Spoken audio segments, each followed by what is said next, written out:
से संभल जाइए और एक एक गौ माता की सेवा करना शुरू कर दीजिए। सरकार कुछ नहीं करेगी और प्रशासन कुछ नहीं करेगा, इस बात को ध्यान सुन लेना।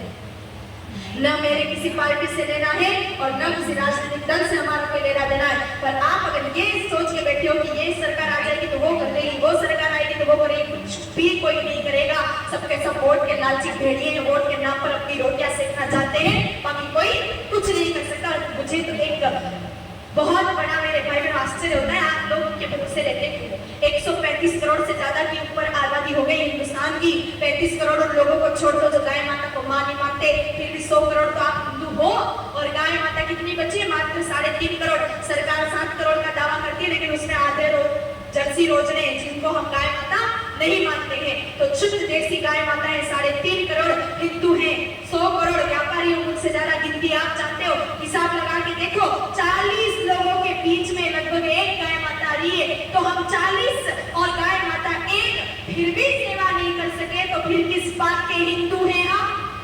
इसलिए सब मिल करके और संकल्प ले ले। हम जैसे कुछ लोग बोलते हैं तो सरकार कहती है कि तुम साधु संतों को क्या पता पड़े, बुढ़ापे में गाय माता कोई काम नहीं आती तो काटेंगे तो कम से कम हिंदुस्तान का कर्जा तो चुक जाएगा। उन लोगों से मुझे पूछना है कि सिर्फ हिंदुस्तान का कर्ज चुकाने का एकमात्र उपाय हमारी गाय का मारना ही है क्या? अगर ऐसी बात है कि बुढ़ापे में गाय माता कुछ नहीं देती तो बुढ़ापे में आपके माँ बाप भी क्या देते? फिर तो उनको भी कटवा डालो ताकि हिंदुस्तान का कर्जा थोड़ा जल्दी चुक जाएगा। जिस तरह से माता पिता पूजनीय है, उसी तरह गौ माता हमारे लिए पूजनीय है और उनका वध हमारे देश में तो बिल्कुल भी संभव नहीं होना चाहिए, क्योंकि ये देश है मेरे भाइयों राम कृष्ण का, जहाँ पर राम जी और कृष्ण ने गौ माता के लिए अवतार लिया। ये देश है मेरे भाइयों शिवाजी जैसे महान राजा का, जिनको गौ प्रतिपालक शिवाजी महाराज कहते थे। ये देश है महाराणा प्रताप सिंह जी का, जिन्होंने गौ माता के लिए घास की बनी रोटी खाई। ये देश है तेजाजी, बाबूजी, कल्लाजी, भाती जी जैसे महान संतों का, लोक देवताओं का, जिन्होंने गौ माता की रक्षा के लिए अपने प्राण दे दिए और आज संसार में पूजनीय हो गए। तो ऐसे देश में जहाँ पूर्वज गौ की कसम खा लेते तो कभी झूठ नहीं बोलते थे, जो स्वयं भूखा रह जाते लेकिन गौ माता को कभी भूखा नहीं छोड़ते थे, वहां पर गाय माता का वध बिल्कुल भी सहन नहीं होगा। और सिर्फ हिंदू धर्म क्या मेरे भाइयों, किसी धर्म में गौ वध की बात नहीं लिखी है।